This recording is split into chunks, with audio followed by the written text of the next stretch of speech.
정치의 역사를 새로 쓰다. 시선 집중 라이브 회고록. 이제는 말한다. 네, 이제는 말한다. 이준석 편 오늘 5번째 시간이자 마지막 시간입니다. 앞서 본방에서 잠시 인터뷰했는데요. 다시 인사 나누겠습니다. 이준석 전 국민의힘 대표 모셨습니다. 어서 오세요. 네, 안녕하세요. 오늘이 마지막 시간인데 세간의 화제가 꽤 됐습니다. 소감이 어떠십니까? 글쎄요. 뭐 이제 저는 원래 제가 옛날 얘기하는 거 별로 안 좋아하거든요. 네, 그런데 어쨌든 이 방송을 마지막으로 파란반장이던 2022년 네, 정리하고 갔으면 좋겠습니다. 네. 근데 제가 볼 때는 이준석 대표가 저희하고 이제 지금까지 4번에 걸쳐서 이제는 말한다를 했지만 이제는 말한 것은 전체 분량의 한 3분의 1도 안 되는 것 같다. 그죠? 그렇죠. 사실 나중에 한번 속편을 해도 괜찮지 않을까라는 생각을 했어요.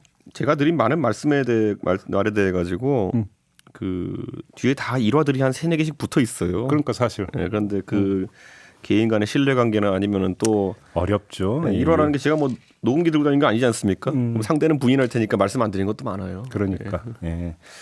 알겠습니다. 아무튼 여러 가지 어떤 그 결은 좀 짚을 수 있는 그런 시간이었는데 오늘 좀 마지막으로 또 하나 좀 그 짚어야 되는 게 초선과 관련한 이야기입니다. 항상 이 시간의 시작을 우리 이준석 대표가 펴냈던 거부할 수 없는 미래라는 책의 한 구절로부터 시작을 하는데 이런 구절이 있었어요. 최근 정치권에서 국민의힘의 초선 의원들이 보여주는 양태는 매우 실망스러웠다. 당대표를 쫓아내기 위해서 그리고 전당대회에서 후보들을 속어법으로 제거하기 위해서 꺼내든 연판장이라는 방식은 그 자체로 폭력적이고 전근대적이었다. 이렇게 아주 혹평을 내렸는데 아니 왜 이렇게 초선하고 사이가 안 좋았던 거예요 도대체? 큰 틀에서부터 자, 처음에 이제 제가 이제 당대표 할 때 많은 분들이 저한테 너는 왜 그렇게 최고위원들이랑 잘 지내지 못하니? 그리고 무슨 초선 의원들하고도 잘 지내면 안 되니? 뭐 이런 얘기 했던 분들이 있어요. 해보세요. 네. 요즘 들어서 이제 최고위원 얘기는 안 하거든요, 저한테. 최고위원들이랑 잘 지내지 그랬니? 명단 똑같아요.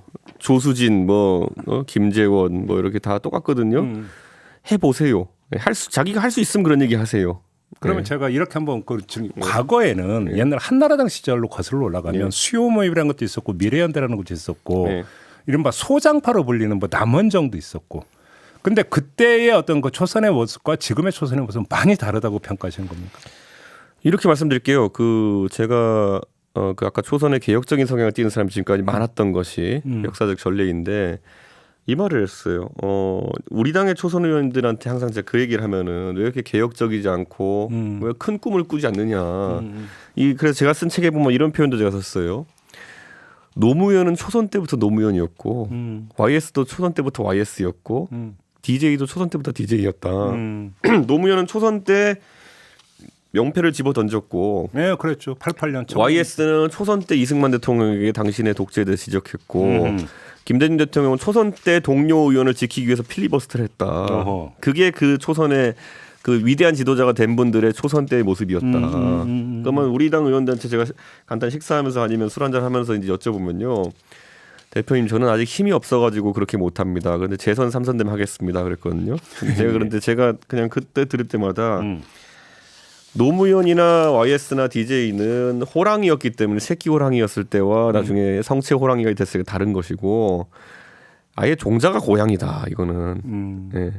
그러니까 꿈 자체가 다른 것 같다. 네. 이게 그래서 고양이가 실제 재선이 되고 3선 되면은 이게 호랑이로 변질될 가능성은 없고 유전자가 다르니까 비만 고양이가 될 가능성이 좀 있다.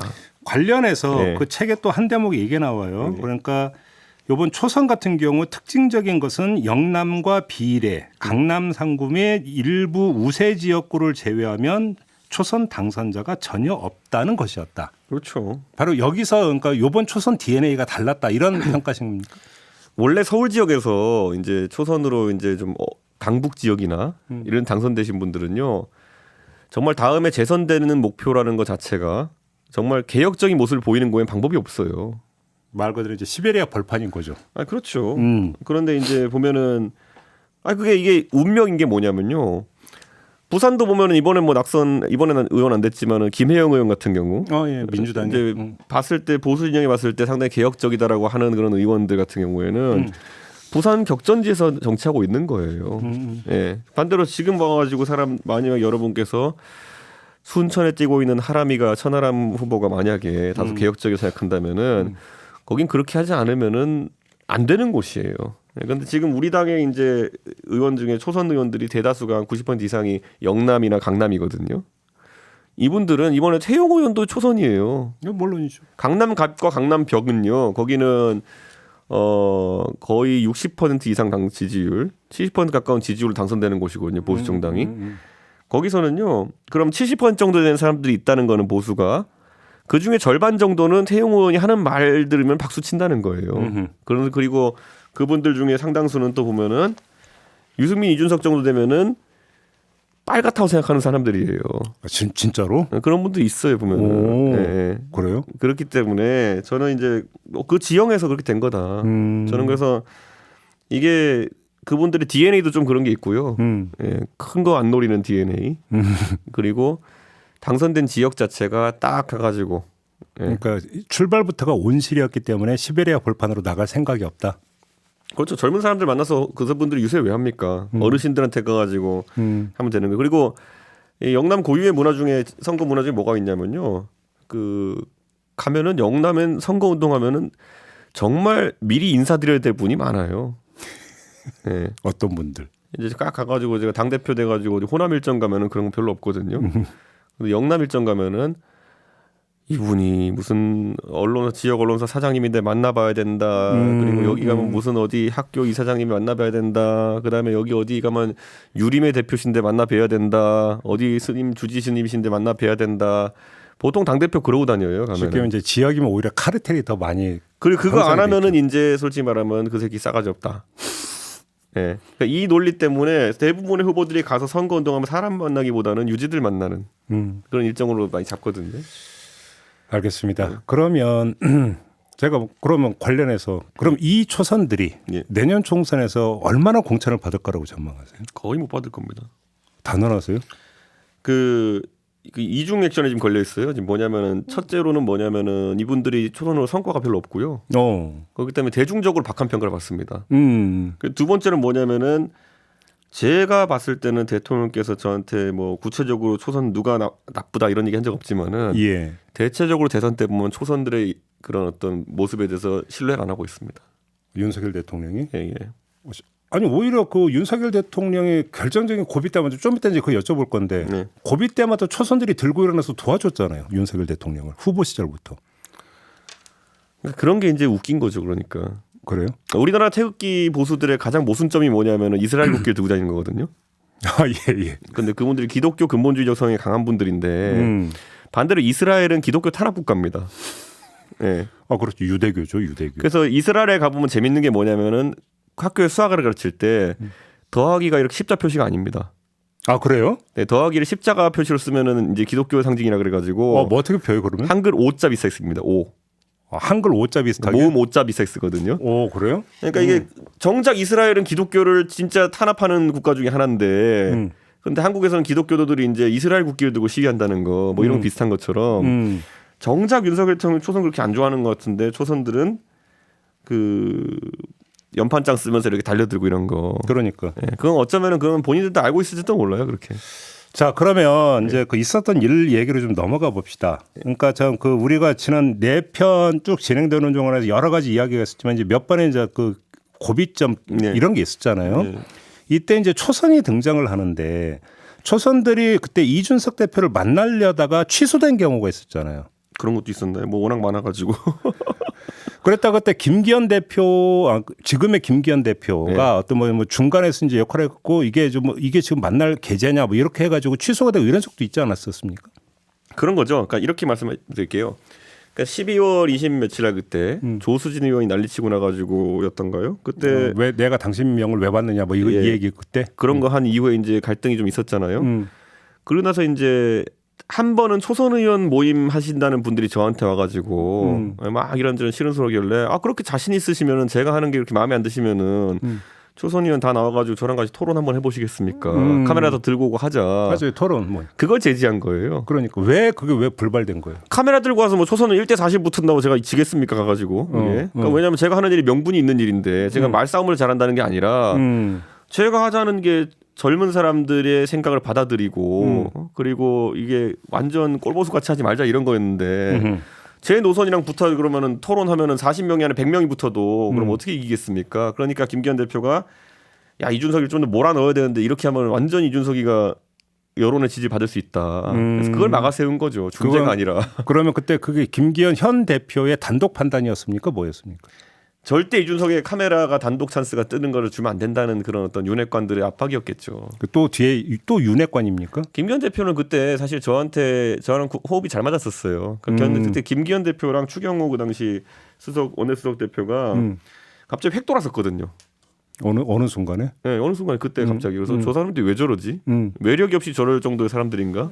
라는 생각했었고 그 다음에 이제 많은 사람들이 기억하시는 예결위장에 가서 제가 의총 앞에 놓고 그 40분인가요? 몇 분 동안 떠들었던 거. 그러다가 이제 짱 하고 이제 윤석열 후보가 등장한 그 장면 말씀하시는 거죠. 근데 그날도 이제 보면은 뭐가 있냐면은 그날도 아침부터 이제 저를 협박한답시고 김경원 대표랑 이제 추경호 내부대표 와가지고 한 번은 제 방에 들어와가지고 아 지금 이러시면은 당신 뭐 탄핵할 수밖에 없다. 예? 네. 탄핵 얘기가 나왔어요? 네.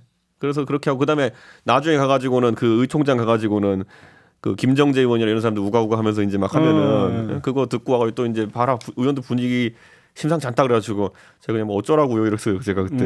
그래서 그때 제가 액정이 뭐냐면 그러면 내가 가서 그러면 의총장에서 다 카메라 다 열고 들어오라 그러고 비공개 의총 절대 안 간다. 당신들이 뭐라고 나한테 훈계하는 쪽으로 하면서 어쩌고저쩌고 끝내려고 하지 마라. 내가 잘못한 게 나한테 훈계하는 쪽으로 끝내려고 그러지? 이래가지고 나 절대 비공개 의총은 안 들어가. 그러니까 당신들이 진짜 나한테 한 소리 듣고 싶으면은 카메라 다 끌고 모든 방송사 다 끌고 들어가가지고 공개 의총을 하자. 가지고 그날 오전부터 오후까지 한 5시 6시까지인가요?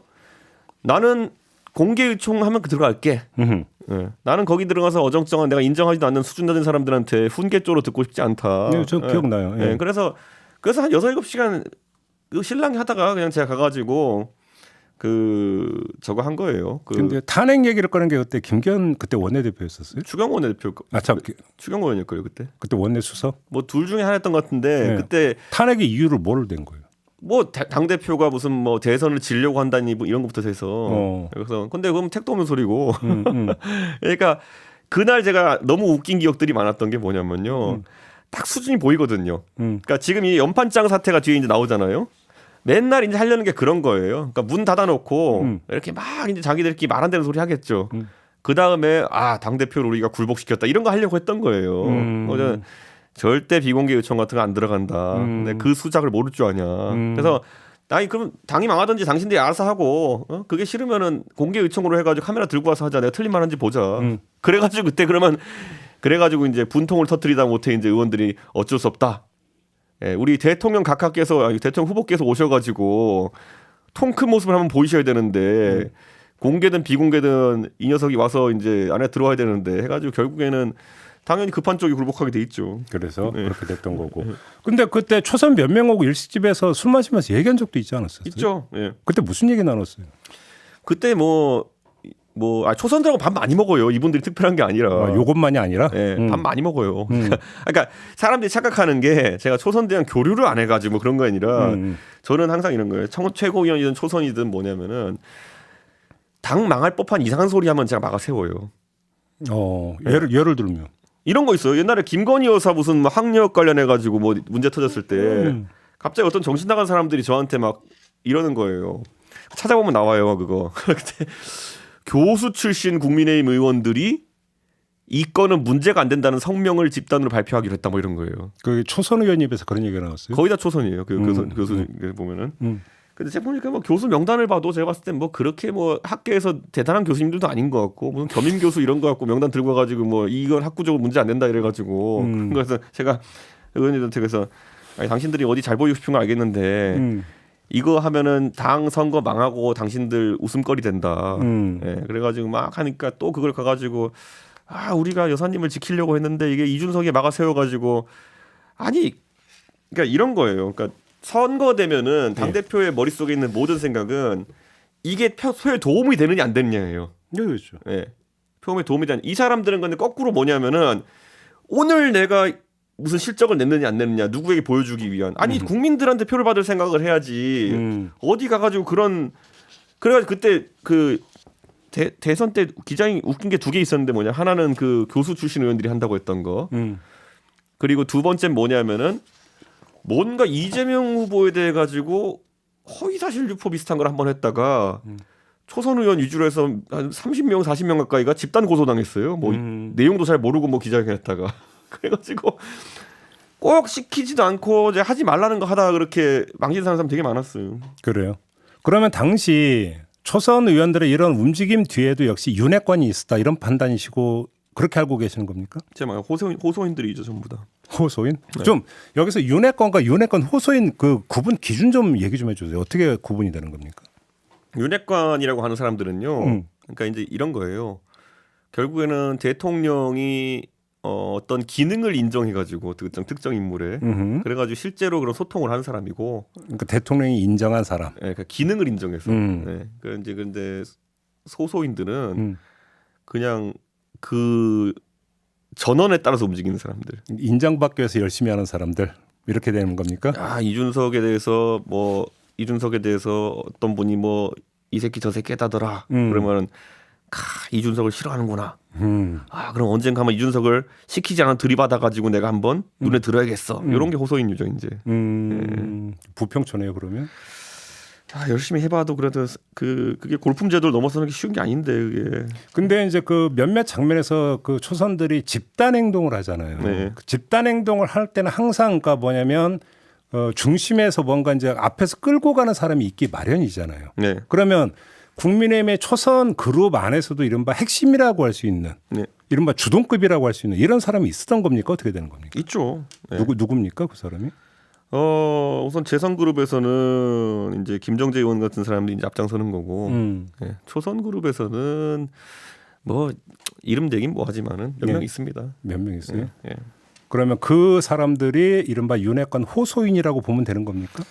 호소인이라 봐야죠. 호소인이라 봐야 되는 것이고 예. 많은 분들이 태영호 의원 같은 경우 이번 어떻게 된 거냐 그러는데 태영호 의원 같은 경우에는 호소인 축에도 못 깁니다. 태영호 의원님은 오히려 제가 이제 그냥 냉정히 말하자면 태영호 의원님은 왕따 당하는 분위기가 컸어요. 당시에도. 네. 제가 옛날에 우크라이나에 이제 갈 때 우크라이나 갔는데 원래 제가 이제 외교 쪽에서는 그래 제가 의원들 중에 제일 신뢰하던 게 조태용 의원이거든요. 지금 안보실장 하는 조태용 의원님이 진짜 훌륭하신 분인데 조태용 의원님이 이제 정부 차출된 다음에 그 주미대사 가신 다음에 그럼 우크라이나 가야 되는데 이제 영어 할 줄 아는 사람이 없잖아요. 예. 그러니까 제가 이제 태용 의원을 데려가려고 했더니만은 의원들 사이에서 반대가 엄청났습니다. 왜요? 예측 불가능하다는 거더라고요. 뭔 얘기를 할지 모른다 거기 가서. 그러니까 태영 의원님은요 지금 이번 사태 때문에 좀 이미지가 어떻게 되는지 모르지만 진짜 공천 걱정이고 그냥 진짜 자기 공천 걱정이고 열심히 사는 사람이에요 그냥. 무엇을 위한 열심입니까? 공천 역시? 아니요, 그냥 자기 잘 되기 위해 전반적으로 열심히 합니다. 그러니까 뒤집어 말하면 이런 거잖아요. 태영 의원이 지금 제가 알고 재산 신고하신 게 20억이 넘는데 등록 재산만. 네. 아니 어느 세월에 그렇게 또 모으셨대요? 그러니까 뒤집어 말하면 이런 거거든요. 그러니까 태영 의원님이 그러면 책도 무슨 베스트셀러 돼가지고 책 잘 쓰셔가지고 이제 돈도 많이 벌었겠지만은 강연 같은 거 가면 솔직히 말하면 정치하는 사람들은 그 강연료 협상 같은 거 잘 못하거든요. 그렇죠. 아니 뭐 그냥 정해진 대로 주세요 뭐 이런 거잖아요. 근데 태영 의원님은 굉장히 그런 거 알차게 이제 잘 해가 챙기셨다 그래서 근데 그게 왜 그러냐면 저는 이해 가요. 왜냐하면 태영 의원님은 한국에 뭐 다른 이제 휴전선 아래쪽에는 어떤 연고가 있는 것도 아니고 그러면은 결국에는 돈과 지위 외에는 본인이 이렇게 설 수 있는 바닥이 없거든요. 근데 정치인도 김영란법 대상이어서 강연료도 상한액이 있는 거 제가 알고 있는데. 지금은 그렇죠. 그러니까 옛날에 되기 전에. 되기 전에? 네, 되기 전부터 재산이 그 정도 지금 늘지 않으셨어요. 대통령 국회 된 다음에. 그러니까 되게 그걸 한 4, 5년 되는 기간 동안에 열심히 활동하시고 진짜 열심히 사셨네. 지금도 의원실 같은데 제가 그때도 들어보면은 거의 뭐 매일매일 한 아침 7시부터 나와 계시다. 일이 있든 없든 간에. 그런 게 체득화된 분이기 때문에 지금 많은 분들이 태영 의원의 좀 부정적인 면을 보고 계시겠지만 저는 그런 재밌는 면도 봅니다. 근데 그런 열심히 사는 모습이나 이런 거를 좀 싫어해요. 의원들이? 뒤집어 말하면 그런 거거든요. 자기 일 열심히 하는 사람들 보면은 이런 초선 의원들끼리 막 다니면서 술 먹고 이런 것도 잘 참여 안 하고 이런 경우 있거든요. 근데 그거는 이해를 하는데 그래서 태용 의원 이번에 오히려 아무도 나를 그 카르텔에 끼워주지 않고 나를 계속 이제 왕따시키니까 그 조급함이 더 반로가 된 거 아닌가 그런 생각이에요 저는. 그렇게 분석을 하시는 거고 알겠습니다. 초선 얘기 좀 더 이제 들어가서 몇몇 장면을 좀 더 여쭤볼 게 있는데 징계 국면에서 뭐 유성범 의원 뭐 그 이야기 이런 것들이 이제 그 새어나가서 이제 파문이 적이 있지 않습니까? 혹시 관련해서 비하인드 더 들으셨던 얘기가 있습니까? 혹시 뭐 따지시거나 이런 것도 없고? 유상범은 이제 상대 안 합니다 그걸. 여기는 뭐 윤리위에 자기가 들어가서 이제 그렇게 해놓잖아요. 그때 윤리위원이었죠. 그러니까 저는 이분은 뭐 앞으로 제 생각에는 제 건 관련 말고도 많은 이야기가 나올 뿐입니다 이분은. 많은 이야기를 하면.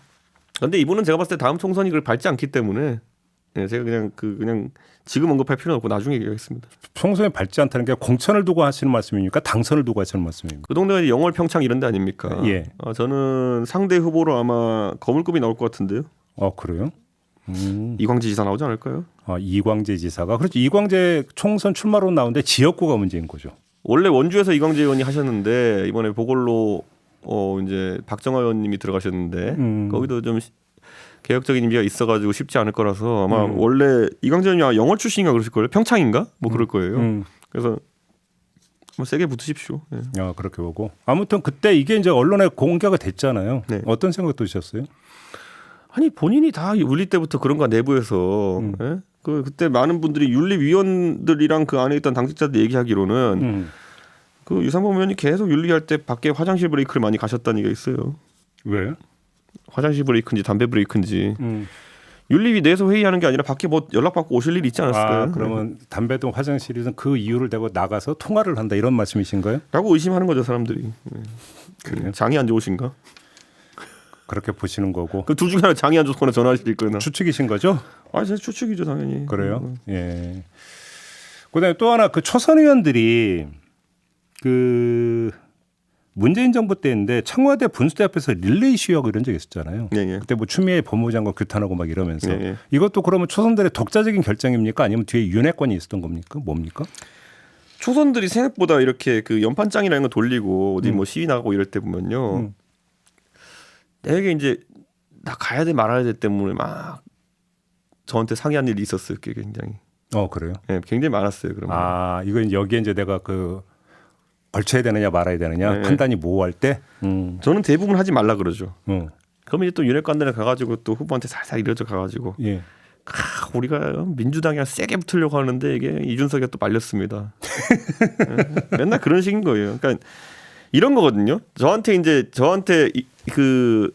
항상 이제 그 완전 오른쪽에 강경한 보수 하는 아저씨들이 이제 저한테 얘기하는 게 이준석이는 왜 민주당이랑 안 싸우냐 그러는데 거꾸로 이게 참 관점에서 보면 민주당을 지지하시는 분 입장에서 보면은 지방선거 때도 그렇고 뭐 김포항 이런 것도 그렇고 민주당 제일 아프게 때린 게 이준석이거든요. 그래서 저한테 열받아하는 분 되게 많아요. 근데 보수 입장에서는 왜 매일매일 우가우가 하지 않느냐 이런 거예요. 왜 오늘은 이재명을 안 때리냐 이런 거예요. 제가 바보입니까? 그게 유효타를 날려야 되는 거지.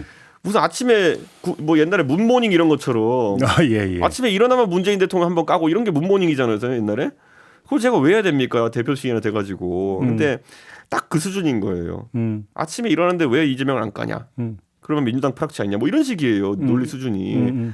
그래서 초선 의원들은 하도 그렇게 들들볶으면서 이준석 욕하는 게 일상화돼 있다 보니까 초선 의원들은 장이 있으면 무조건 가야 되는 줄 알아요.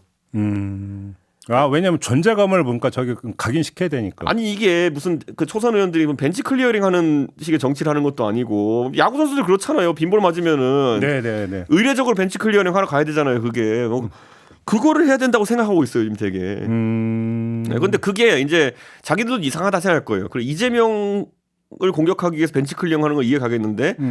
나경원을 공격하기 위해서 우리가 벤치 클리어링 해야 되느냐? 제가 그 질문 드리려고 그 연판장 돌렸던 거는 네. 역시 뒤에 윤핵관이 있었던 겁니까?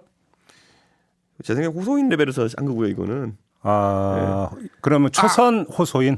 네, 그렇죠. 우리 대통령께서 나경원 의원에 대해서 심기가 불편하시구나. 그럼 우리가 이번에 또 한번 탄건을 해야겠다. 우르르 해서 할 줄 아는 게 이거밖에 없으니까. 예. 그래요. 이거 연판장 건데 제가 얘기 드리잖아요. 나경원 의원한테는 실명으로 썼어요. 연판장을. 예. 그럼 제 거 찾아보시면 저한테는 익명 연판장도 왔어요. 그 차이는 어디서 기나는 겁니까? 그때는 이제 연판장 문화에 대해서 자신감이 없었던 거죠. 근데 이게 생각해보면 얼마나 웃기냐면 연판장이라는 게 뭐냐면요. 이름을 걸고 집단 행동하는 거거든요. 물론이죠. 연명서거든요, 원래 사실은. 그렇죠. 그래서 저는 사상 초유의 익명 연판장을 받아봤습니다. 그러니까 이게 저는 그래서 그때부터는 사람을 안 보여요. 이게 보면은 익명 연판장이 뭡니까 살다. 예. 대포차의 대포폰이지 이건 진짜. 그 초선들의 연판장을 그 접했던 나경원 의원의 혹시 그 뒤에 소해 밝혔다 혹시 이런 얘기는 혹시 들어본 뭐 없어요? 거기 보면 나경원 의원 보좌관 출신도 있고 예, 나경원 의원 옆에서 항상 왔다 갔다 이렇게 다니시던 분도 있고 그 연판장에 이름 올린 초선 중에 그리고 재선 중에서 김정재 의원 이런 사람들 얼마나 나경원 옆에 붙어있던 사람입니까? 그러니까 그것 때문에 인생 무상을 느끼셨겠죠. 예. 아이고 근데 또 전해지는 말로는 윤리위로 저 쫓아낸다고 하니까 나경원 대표께서 본인 차례인가 하고 생각하셨다는 거 아닙니까? 그 무슨 말이에요? 좀 풀어보세요.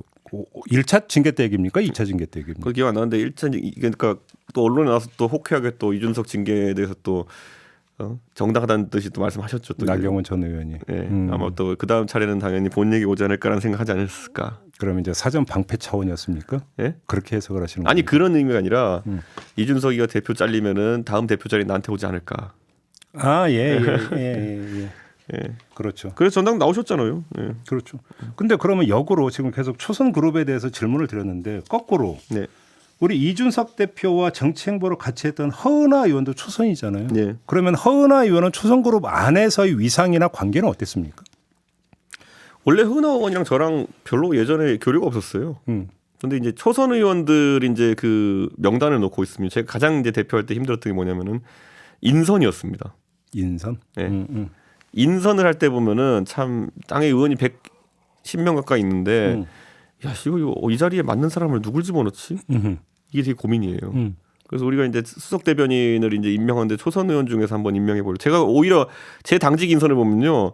초선 굉장히 우대 많이 했습니다. 당직 인선을 보면은. 근데 초선을 하다 보면은 대선을 치르고 그때 제가 원래 황부승 의원이 먼저 첫 번째 이제 대변인 했었는데 그래서 대변인 2명 하는데 그냥 남성 하나 여성 하나 이렇게 돼 있는데 여성 비례의원 중에서 제가 봤을 때는 완전 오른쪽이 아닌 사람이 별로 없습니다. 아 그래요? 이게 이분들이 지금 다른 활약하시는 분들의 빛을 가리워서 안 보이는 거지. 이분들도 마이크 쥐어주면 대단한 분들 많습니다. 네. 제가 예고하는데 이게 지금 김기현 대표 입장에서는 인선이 제일 최악인 게 뭐냐면은 많은 사람들이 인선을 왜 저렇게 하냐 그러겠지만은 네. 이게 제가 아까 말했죠. 초선 의원들이랑 밥을 이제 많이 먹고자 했다 그러잖아요. 밥 먹다가 제가 거의 뭐 으아 이럴 만한 얘기 되게 많이 들어요. 네, 거의 뭐 마이크만 쥐어주면 진짜 문재인 때려잡자 이런 거 할 분 되게 많거든요. 네, 그래서 아무튼 허은하 의원 얘기로 돌아가면 천아 용인 멤버로가 됨으로써 우리 정치적 공경에 빠진 거 아니에요? 좀 미안하지 않아요? 아니요 그 전부터 왕따 당했는데. 언제부터? 옛날에 대변인하고 이럴 때부터. 대변인 때부터. 네. 혹시 대변인 수락한 거 후회된다는 얘기 혹시 개인적으로 안 했어요, 허은하 의원이? 전혀. 전혀. 그러니까 이런 게 있어요. 그 국민의힘의 이제 의원들이 기본적으로 아까 태영 의원 무시하는 사람들이 많다 그랬잖아요.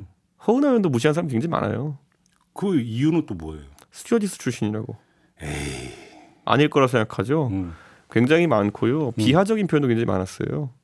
내부에서. 예. 그래가 제가 뭐 저는 그걸 이제 허은하 의원은 전달하진 않지만 제가 허은하한테 한번 그 이번 전당대회 나갈 때 제가 그렇게 말씀드렸어요. 의원님 그 무시하는 사람이 있다 해도 그거 전혀 신경 쓰지 마시고 그 허은하 의원님 이제 인하공전 나오셔가지고 이제 하시고 나중에 또 성대 가서 이제 또 박사학위까지 따시고 이렇게 해서 교수까지 하셨는데 의원님 제가 봤을 땐 지금 우리 당에 있는 의원들 단 한 명도 대한항공 승무원 못 들어갑니다.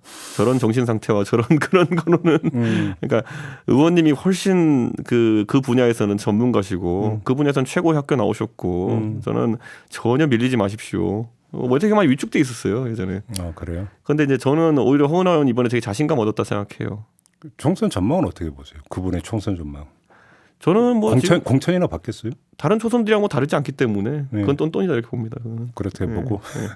김웅 의원도 초선이잖아요. 네. 김웅 의원은 어떻게 평가하세요? 김웅 의원은 이제 이렇게 말씀드릴게요. 지금 김웅 의원은 초선 중에서 리더격 역할을 할 거로 많이 기대가 되었었는데 예. 유승민 의원이랑 가깝다는 이유로 많이 집단 인치를 당했죠. 그렇죠. 네. 그래도 이제 김웅 의원은 검사 출신이어 또 무시는 안 당합니다. 네. 출신이 뭐냐 그렇게 중요하군요. 내부에서. 그러니까 가진 게 다른 게 없으니까 그런 거 사람 차별하고 하는 게 문화가 됐던 거죠. 그래요. 그러면 공천까지는 뭐 무난할 거라고 전망하십니까? 저는 이제 김웅 의원이 지금 사실 대중적으로 상당히 오해를 살 수 있는 부분이 있다 그러면 고발 사주 관련해 가지고 그렇죠. 그것 때문에 좀 오해를 살 거였는데 지금 뭐 그거는 개인에 대한 거는 깔끔하게 끝났고 네. 그리고 김웅 의원이 그때 사실 뭐 말하는 과정에 있어 가지고 형사 사건에 대처하다 보니까 다소 모호하게 말한 지점 이런 것 때문에 대중적으로 좀 오해가 있는 것 같은데 오히려 저는 그런 거에 대해 가지고 김웅 의원 신뢰하는 사람도 많이 늘어났다 이렇게 봅니다. 그렇게 보시는 거고. 지금 제가 김웅 의원과 허은하 의원에 대해서 지금 질문을 드렸는데 그 어찌 보면 맞은편에 있는 두 의원에 대한 질문도 함께 드려야 될 것 같은데 배현진 의원은 왜 그렇게 사이가 안 좋아졌습니까? 제가 말했잖아요. 여기 MBC 건물에 다 아는데 왜 저한테 물어보냐고. 모르니까 여쭤보는 거잖아요. 여기 가서 아무나 붙잡고 물어보세요. 여기서. 전 몰라요. 전 몰라. 아니 가서 아무나 붙들고 배현진 의원에 대해 어떻게 생각하는지 물어보세요. 그리고 MBC 아니 우리 대표님하고 관계가 틀어진 이유를 묻는데 MBC 사람들이 어떻게 알아요 그거를. 제가 말씀드리잖아요. 그러니까 뭐냐면 배현진 의원이랑 저랑 뭐 10년 가까이 교류를 해왔는데 12년 가까이 교류를 했는데 나도 몰라요 왜 저러는지. 어느 순간 돌변했다는 말씀이십니까? 이런 거잖아요. 그러니까 뭐냐면 그런 배현진 의원이 약간 무오류주의에 빠져 있다 봐요. 그건 또 무슨 말씀이세요? 본인에 대해 가지고 어떤 비판 여론이나 아니면 게 나오는 거를 못 감내하는 그런 거. 원래 방송사 앵커도 관리 많이 하잖아요 보면은. 예? 가서 방송 시간이 아닐 때도 가가지고 흐트러진 모습 보이면 안 된다 이런 거. 예. 라디오 진행자를 그런 거 시키지 않아요? 전혀. 예? 밤에 술 먹지 마라 이런 거. 전혀. 그런 거. 네. 제 기억에 배현진 의원은 그때도 그 젊었을 때 앵커 할 때도 보면은. 회사에서 딱 이렇게 전용 차 갖고 이제 전용 기사분이 가가지고 TV 메인 뉴스 앵커하고 라디오 진행자가 같나? 그러니까 그래서 이제 그렇게 하는 삶을 살다가 이제 정치를 하면서 그러니까 TV 앵커는 의외로 밖에서 다른 활동을 안 하기 때문에 평가받을 일이 적잖아요. 그렇죠. 그러니까 이제 평가받을 일이 많아지니까 그런 거에 민감하게 반응하는 상황이다. 저는 이렇게 보고 있는 거고. 저는 근데 이해가 안 가는 게 뭐냐면은 이제 모르겠어요. 배현진 의원도 태영호 의원 비슷하게 그냥 열심히 살려고 하는 게 아닐까 지금. 그래요. 근데 이제 줄을 그쪽으로 섰다 이렇게 보시는 겁니까? 줄 이전에 자기가 열심히 살아가지고 공천을 받는 길이 무엇인지에서 계속 고민하고 있지 않을까. 역시 공천입니까? 그렇지 않을까요 지금? 근데 지금 이 배현진 의원의 지역구가 송파 쪽이잖아요. 그 지역구 얘기가 참 썰이 많이 돌던데 공천까지는 뭐 무난할 거라고 전망하십니까? 저는 송파를 잘 모릅니다. 그렇습니까? 예. 아 근데 송파을이라는 곳이 이제 송파 가불병 중에서 가장 이제 당세가 센 곳이거든요. 그러면은 뭐 눈독을 들이는 사람이 있겠죠 또. 그렇다. 한 분 더 조수진 의원은 왜 그러셨어요? 조수진 의원님은요. 예전에는 저한테 나중에 대통령이 되셔야 되는 분이라고 한 적도 있고요. 언제요? 예전에 그러니까 그게 앞에 제 생각 취임새 비슷한 것 같은데 매번 뭐 말씀하실 때 대통령이 되셔야 될 분이 이러시면 안 됩니다. 뭐 이런 그런 뜻으로 그렇게 하셨던 적이 있는 것 같고 또 언제 뭐냐면은 또 그 조수진 최고위원이 그때 처음으로 이제 최고위 자리에서 쓰시던 말 항상 이런 거예요. 제가 수석 최고위원으로서 말씀드리는데 들으셔야 됩니다. 뭐 이런 거. 그러니까 되게 그런 그 욕심이 세신 분이에요. 그런데 아무래도 이제 그런 게 있는 것 같아요. 그 언론사 출신의 의원님들이 보통은 자기가 정치를 다른 초선에 난 다르다 생각하는 경향성이 있어요. 나는 좀 정치 좀 안다 이렇게 생각해요. 정치인들과 오래 교류를 하고 있기 때문에 그래서 여기서 보면 뭐냐면 우리 당의 초선 비례 여자 의원들 여초비라고 보통 하거든요. 여성 초선 비례 의원님들이 그 다음 임기에 지역구에 성공적으로 안착하는 비율이 거의 4년에 1명 정도 나오거든요. 예. 지난 정선에는 이미자 의원님이 이제 비례해서 상주로 이제 간 거 케이스 하는데 그것도 참 드문 케이스예요. 그런데 조수진 의원은 그래서 남들보다 빨랐던 게 뭐냐면 여성 초선 비례 여초비 중에 가장 먼저 손들고 양천 가배 가겠다 그랬어요. 예. 근데 사실 그때 다른 초선 비례 의원들은 깜짝 놀랐거든요. 예. 본인은 그렇게 해야 자기 지위가 안착된다고 생각했겠죠. 근데 문제는 뭐냐면 그 다음부터 얼마나 거기 집착하냐면은 그 나중에 자료 사진 한번 찾아보시면 웃긴데 대선인가 지선인가 이렇게 선거 운동을 하시는데 그 코팅지에다가 이렇게 해가지고 양천갑 당협위원장 조수진 최고위원 이렇게 쓰고 갑자기 목걸이 하고 다니시는 거예요. 선거운동을 하시는데 근데 대전 가서 무슨 대전 선거운동 하는데 그걸 달고 가시는 거예요. 그리고 뭐 그래가지고 저게 뭐지? 그 목걸이도 별로 예쁘게 만든 것 같지도 않은데 그래가지고 되게 그걸 집착하는구나. 그래요. 그래서 뭐 그분은 오히려 자기가 뭘 하는지 알고 목적이 명확하신 것 같은데 너무 서두르시다가 좀 당황하신 것 같고. 예. 아무튼 계속 이제 이야기를 하다 보니까 이제 공천 문제로 계속 가는데 지금 초선 가운데 공천에서 공천상 받을 사람이 그렇게 많지는 않을 거라고 아까 전망하셨어요. 그게 그러게요. 그러니까 그게 이제 윤석열 대통령의 초선을 바라보는 시선이 그렇게 꼭 곱지만은 않다 이런 말씀도 하셨던 거고. 그렇죠. 예. 그래요. 예. 근데 지금 초선들은 사실은 윤석열 대통령 발악이라고 그러니까 비유적 표현을 해도 될 정도로 그간 행보를 보여왔는데도 그렇다는 겁니까 윤석열 대통령은? 대통령은 한 명도 기억이 안 남을걸요 지금. 그게 가장 큰 비극이죠. 아 오히려 예. 그게 예. 하나만 더 요번 그 초선들에서 특징적으로 나타나는 현상이 최고위원이나 이런 도전 지도부에 대한 도전이 상당히 활발한 것 같아요. 요번 초선의 경우가 특히나 더 왜 그렇다고 보십니까? 그러니까 이런 거죠. 그러니까 정치한 데 있어가지고 이번에 사실 태영 의원이 최고위원 된 거나 아니면 조수진 의원 이런 사람들이 최고위원 됐던 거 배현진 의원 예전에 했던 거 이런 거는 그냥 얼굴 팔린 순서대로 가는 겁니다. 결국 지명도였습니까? 그렇죠. 근데 이제 우리가 다선 의원이라 한 분들 보통 영남에 또 포진돼 있으니까 그렇죠. 그분들은 인지도가 쌓일 수가 없거든요. 삼선에도 인지도가 쌓일 수가 없거든요. 왜냐하면 활동을 뭐 우리 당 다선 의원들 특징이 영남 의원 특징이 뭐냐면은 라디오 나오러도 안 나오잖아요. 네. 잘하시네. 네? 네. 그래놓고 나중에 왜 방송 지형이 편향되어 있냐 이런 거 하잖아요 이제. 네? 예, 좀 더 말씀하셔도 돼. 네. 그러니까 이준석이 왜 이렇게 방송 자주 나오느냐를 궁금해하시는 분들은 다른 사람들은 불러도 안 나가서 그래요. 그러니까 우리 애국 보수 여러분 그거 타령하실 게 아니라 우리 이준석 대표는 참 방송에 최적화된 인물이야. 제가 예. 그러니까 인정. 예. 제가 그때 그거 보고 얼마나 웃겼냐면은 예전에 보면은 오히려 저는 약간 편향성이 있다 생각하는 건 뭐냐면 저는 박성중 의원 이런 분 방송에 초대하는 방송 보면은 막 예전에 이제 박성중 대 박용진 이런 토론하는 것도 있었어요. 이거는 우리 당에 도움이 되는 섭외인가 아닌가를 제가 약간 헷갈릴 때가 있었거든요. 그래요? 박용진 의원 말 잘하거든요. 잘하죠. 근데 박성중 의원 나가시면 무슨 막 와 그 제가 이거 지역 비하가 아니라요. 사투리가 세시잖아요. 억양이 좀 세시죠. 억양이 세시잖아요. 남해 분이신데 경남 남해 분이신데, 그러니까 이미지가 대비되는 게 약간 보이잖아요. 그게. 그래서 저는 이거 오히려 이런 게 편향이죠. 제가 봤을 땐 그게 제가 봤을 때는 반동 웃자고 하는 얘기인데, 그러니까 농담으로 알아듣겠습니다. 완전 농담이고, 그러니까 네. 보통은 이제 섭외할 때 보면은 젊은 사람 대 젊은 사람 붙이려고 하잖아요. 그렇죠. 그런데 그러면은 우리 당에 그럼 젊은 사람 중에 그러면은 젊은 의원 중에 예를 들어서 아까 말했던 뭐 배현진 의원 방송 나와요? 안 나오잖아요. 안 나오죠. 섭외 안 했겠어요? 나 했는데 안 나오잖아요, 100%. 예. 그러면 어쩔 수 없이 그럼 연령대가 높은 다른 분이 나오게 되는 거고 그러다 보니까 오히려 편향으로 인식되는 섭외가 이제 나올 수 있는 그런 경향성이 있기 때문에 저는 오히려 젊은 분들이 많이 나와야 되고 그래서 박성중 의원한테는 굉장히 또 그 PD나 작가들이 고마워하는 측면도 있더라고요.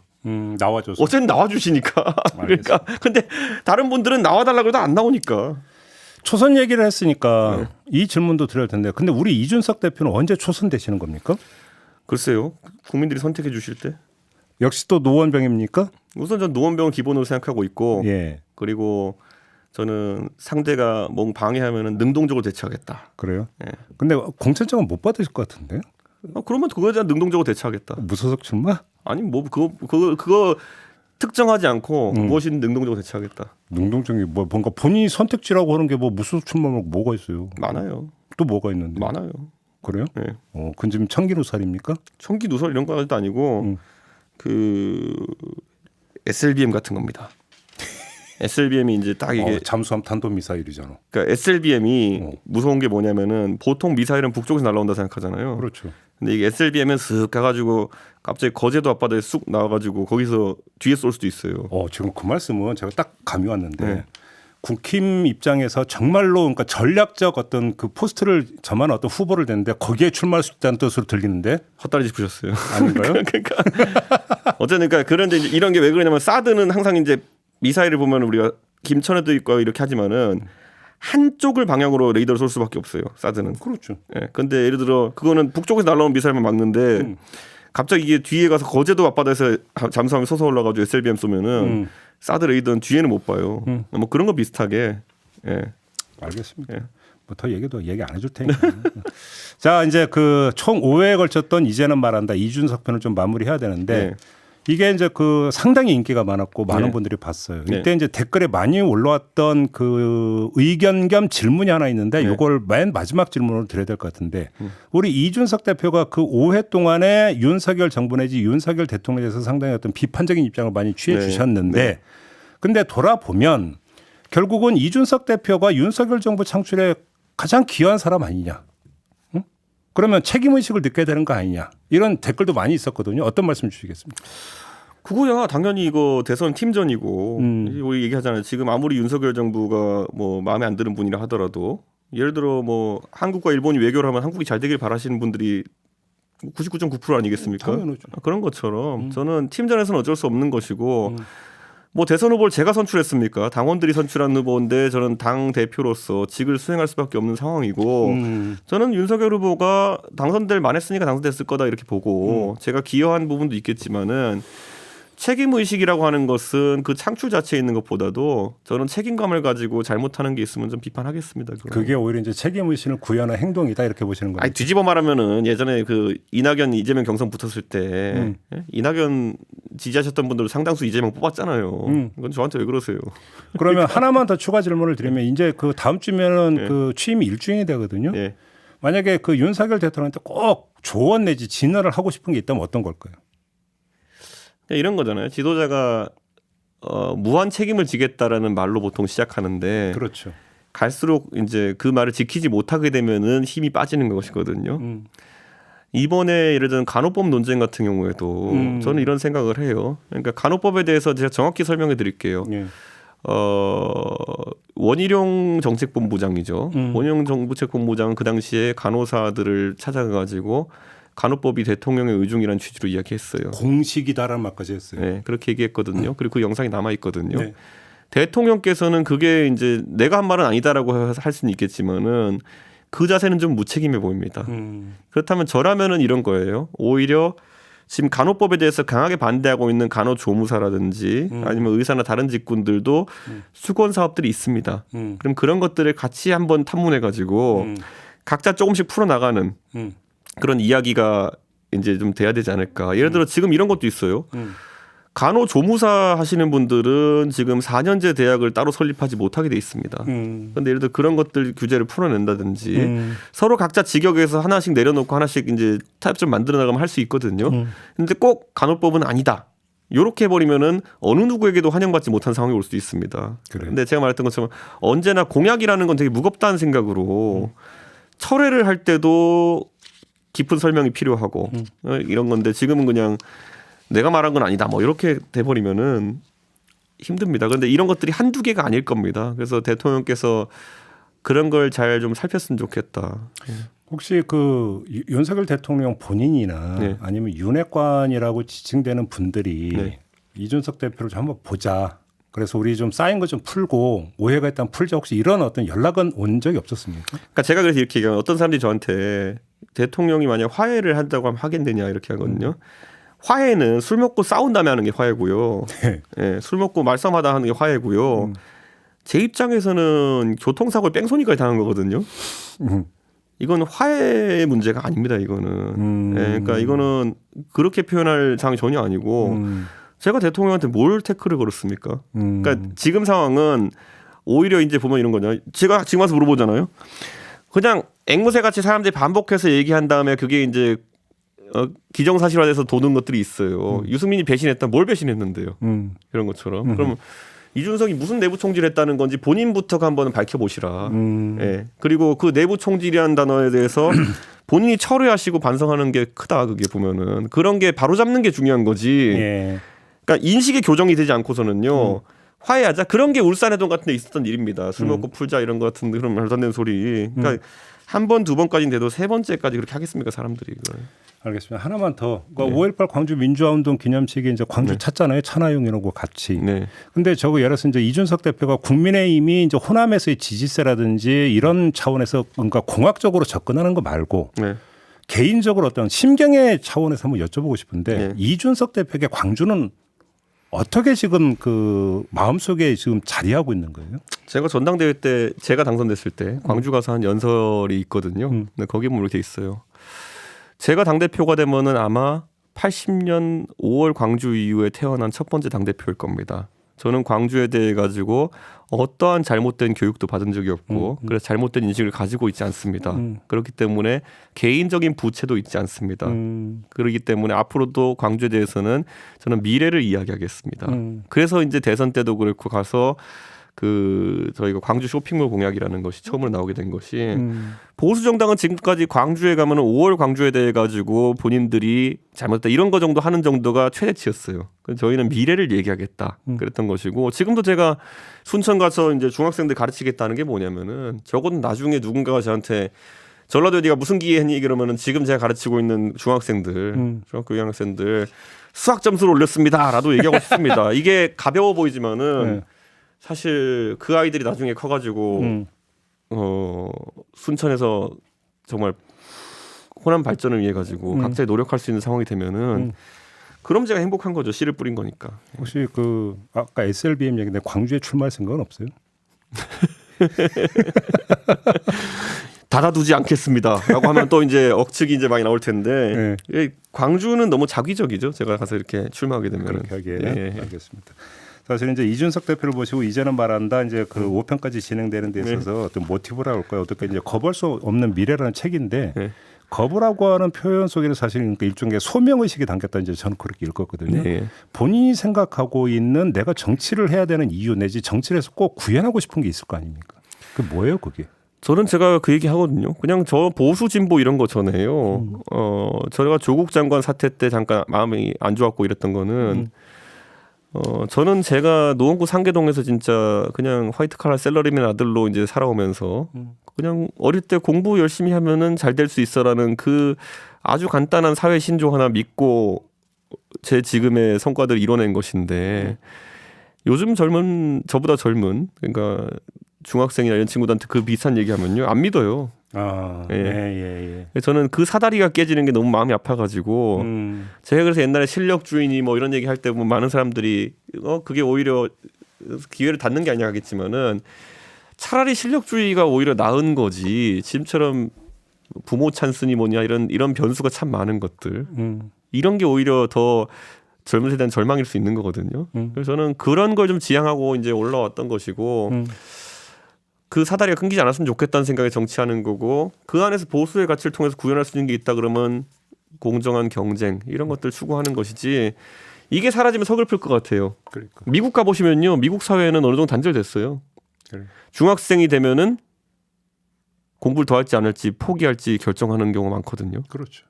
그게 아무리 미국이 강대국이 된다 해도 그게 우리가 지향해야 될 그런 사회상은 아니거든요. 우리나라에서는 중학교 때 공부 포기한다 그러면은 진짜 부모님도 당황하고 아이들도 그렇게 하지는 않거든요 아직까지.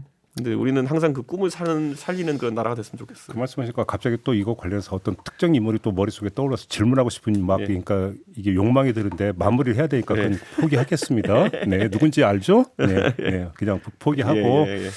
자, 5회에 걸친 이제는 말한다는 이렇게 좀 대단원의 막을 내리도록 하겠습니다. 어떻게 즐거운 시간이었습니까 그동안? 즐겁습니다. 네, 그래서 뭐 이제는 사실 지난주부터 저희가 그 경남 MBC에서 또 제가 방송을 고정으로 합니다. 그래요? 네. 잠깐만 SLBM 혹시 경남 아니야? 네? 경남 아니야? 순천 TBS에서 사는데요. 그러니까 어쨌든 경남 MBC에서 또 재밌는 방송으로 찾아뵙겠습니다. 알겠습니다. 이렇게 귀한 시간 내주셔서 귀한 얘기 해주신 데 대해서 다시 한번 감사드리고 이렇게 이제는 말한다 이준석 편은 모두 마무리하도록 하겠습니다. 고맙습니다. 감사합니다. 네, 저도 함께 물러가겠습니다. 고맙습니다.